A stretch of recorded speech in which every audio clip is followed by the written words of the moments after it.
Everyone, it's Emily. Today's video is going to be all about the best books that I have read in the last 3 months. I tried to do a top 5. I always attempt to do a top 5. It's rarely a top 5, but I finished 32 books in the last 3 months, which is absolutely insane. I have been having the best reading year I've ever had, finding new favorites left and right, and it's no different these last 3 months, this quarter. I've loved so many of these that it was very difficult to find a top 5, but I managed, and I wanted to rave about them to let you know which ones you need to pick up. There's also a few that I ended up DNFing. For anyone not familiar with Booktube talk, it means did not finish them, will not finish them. I've been learning, and I feel like this is part of the reason I've been having such a good reading year. So let's get to it, because top 5, and I want to rave about them in details. When I first started Booktube, I was completely obsessed with post-apocalyptic settings. No matter what it was, I wanted to read them all. I read a lot of the really popular ones, and they were never a 5-star for me. And I kind of just got burned out, and I just decided to switch to the things naturally, not really consciously. And recently, I've started reading them again, and I found 2 5 stars for this video. It's working. So the first one I need to rave about is the book of the Unnamed Midwife, and this was fantastic. I read the first half so quickly, I couldn't sleep, and I read it, like half of it in the middle of the night. Highly recommend it. I feel like this is kind of like the female perspective of post-apocalyptic, because I feel like a lot of really popular ones like Swan Song or The Stand, they're written by men. And I feel like a lot of the things that I wasn't a fan of in the other ones, like the violence towards the female characters, were very much detailed and almost came off as fetishized, and it just bugged me. And they pretty much all had like fantasy elements, and I didn't want that in my post-apocalyptic book, and this is exactly what I wanted. You're following a woman who used to be a nurse, and she ends up in the middle of a huge pandemic. We might be sick of the pandemic that we're living, but this one is quite different because it's killing pretty much everyone. And I mean pretty much everyone. Women survive a little bit more, but every time they give birth, they pretty much are guaranteed to die. So you're following this woman trying to survive through it, trying to stay away from dangerous people, and trying to help out other women as she's going through her journey.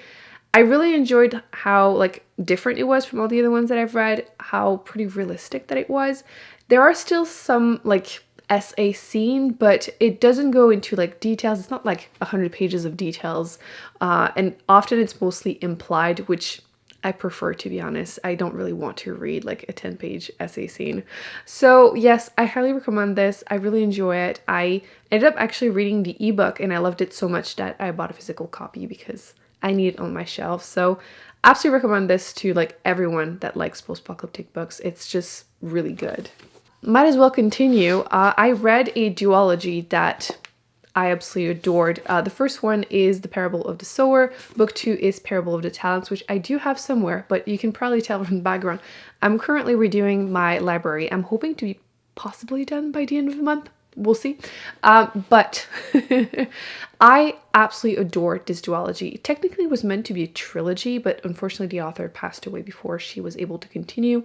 But to be reassured, you can actually read it as a duology and it stand on its own. Obviously, the third book would have been amazing. It was actually meant to be on a different planet. I would have liked to see it, but you can totally, like, it's satisfying on its own, which is important to me. I could not live my whole life with a cliffhanger after these 2 books. So you follow the main character. She's a young Black woman, actually a teenager in the first book, and she lives in a setting that is like apocalyptic, but like I said, there's no fantasy elements. So it's just a slow crumbling of society, which I think is just so much more scary. And she lives kind of behind walls with like her neighborhoods, her family, and she pretty much starts her own religion whenever horrible things happen and she needs to try and survive in the outside world. And she creates her own community, trying to get the best out of people, like, you know, creating community that is supporting each other. And book 1, I wasn't 100% sold on the whole religion thing, but book 2 blew my mind. So I'm including book 1 but it's book 2 that I really want to talk about. Book 2 is like following a different character. The author tends to do that with her series, and frankly, she's one of my all-time favorite authors at this point. I've read 6 of her books, and I think I'm halfway through all of her work, which is sad, but I will read all of it.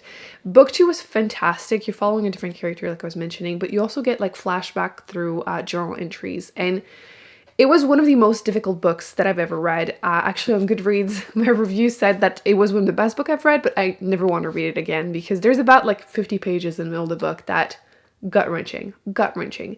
Again, the author is not afraid to mention horrible things happening to all the characters, but she also doesn't go in like too many details just for the sake of it. I thought she handled those topics really well, and she's really good also at making you care about some characters and then breaking your heart and just hating some of them. You read her books and at first you're like, the writing is fine, but then you realize how invested you are towards the middle. Every time when I start a new series by her, the same thing happens, and I loved it. I absolutely loved it. Cannot recommend this enough. One day we'll do a part 2 of all the post-apocalyptic books that I have read, and these three will be included and raved about, because when I did the first one, I'll link that down below if you're interested, you'll notice none of them were like an all-time favorite, so that's why I kind of just moved on after doing that video. I realized none of them are really favorites. So yes, these 3 books, highly recommend them. All-time favorites for me. Let's switch things up a little bit and go with some wholesome stuff, because these 2 were pretty dreadful to read. I absolutely loved Legends and Lattes. Absolutely loved it. Quite frankly, the only negative thing I really have to say is that it ended, and I didn't want it to end. This is actually a standalone fantasy, which I don't feel like there's enough of them. This was actually self-published and ended up being picked up, and the author promised a second book in the same city, which I cannot wait. Different characters though. You following an orc? Should have started with that. And she's been a mercenary. She's been saving up her money because she is tired of that life, and she ends up opening a coffee shop. Nobody knows what coffee is, and she's just like living her life, building her business, making friends, finding employees, and it's just so cute and wholesome. And I usually do not read many books like that, or usually like I don't feel like I'm emotionally invested. So whenever horrible things happen, which often happens in these wholesome books, I don't really care. It makes me feel bad because I don't care. So I just don't really love them. This one was just great. I thought the author balanced things really well, and it's just really cute and fun. And I cannot wait to see what happens in the second book. Like I said, same city, but different characters. We might see them pop, but I will read anything after this. It was just perfect. I will be buying a physical copy. I've actually pre-ordered it because it's currently not available in Canada for some reason. So I read the ebook, but will be buying a copy because I want it on my shelves. This year was such a weird year. Usually I read a ton of fantasy and sci-fi, and it hasn't been the case, even though I just mentioned 3.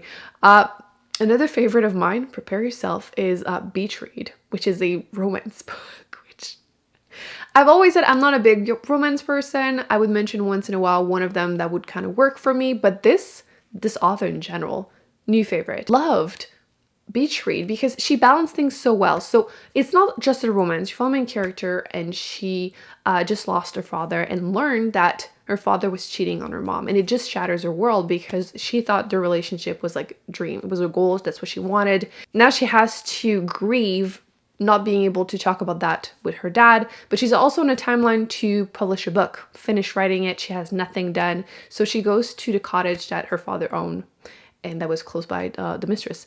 And she works there all summer trying to write her book.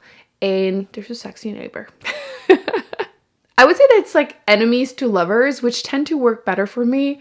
And I cannot tell you how much I appreciate how the author writes mature romance. Mature in the sense that there's no like miscommunication that lasts 100 pages. They actually talk and resolve things right away.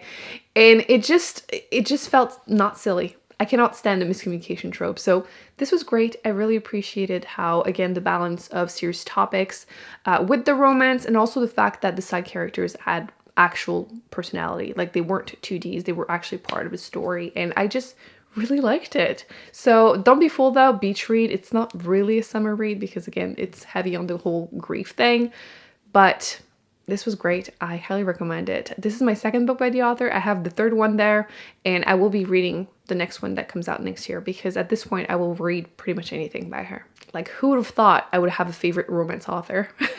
I was really struggling to choose one last book only, but I ended up having to give it to Razorblade Tears, which I read the ebook. I will be buying a physical copy because this is so good.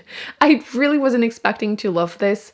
It's like a mystery thriller, but like more family drama, which I've been burned so many times. I feel like every time I see them on lists like Goodreads, like they're like choice awards, every time I try like the top 20, I'll read a couple. Half the time they're family drama, and I just don't like them because it's like husband cheating on his wife, alcoholic wife. I don't care. But this one is completely different from all of these. You're following these two men. They are fathers, but their sons were married and they were murdered. And the police has done its research. You know, they tried, but not really. So the father have to do it themselves, or they decide to do it themselves. The thing is, both of these fathers were not close to their sons because they're homophobic, and both of them have a rough past. They've both been to prison. One of them is white, one of them is black, and the author handles all of these topics so well. So talking about racism, homophobia, and just the grief of like not having been close to her son as they're trying to figure out what happened. A lot of like beating up people and like pew pew, which is like, again, not really my thing in contemporary settings. Fantasy, yes, but like contemporaries, it's not usually what I read. But you get so attached to these characters, even though they're like morally pretty gray, but you just want them to succeed so much. I had to give it to this book because it's just so unique in my reading experience. I've been calling this like a dad recommendation, but obviously everyone can read this, and I recommend you do that because at this point I will read another book by the author because I need to know, was it just like a one-hit wonder, or is it like a new favorite author? So highly recommend you check out Razorblade Tears. I'm really wondering at this point how I will be able to choose like favorites, the top favorites for my end of year best book that I've read in 2022, because I have found so many favorites. At this point, I think I'm at 19 books I've given 5 stars or rounded up to 5 stars on Goodreads, which is the most I've ever done in 6 years on Booktube. It's absolutely insane, but I mean, go me. I mean, the more favorite, the better. Some of them will probably be in like the most surprising category, but still. Let me know in the comment section if you have read any of the books that I've mentioned. Would love to hear your thoughts, and let me know the favorite books that you have read in the last 3 months. How many books have you read in the last 3 months? Because I feel like 32 is absolutely insane, but I've been having a really great reading year, so I think that helps. I'll put on the screen my TBR for the month of October because I'm having some really fun challenges, and then I will be also posting the quarterly favorites of the previous quarter if you're interested in more favorites, and I will see you in an upcoming video very soon. Bye.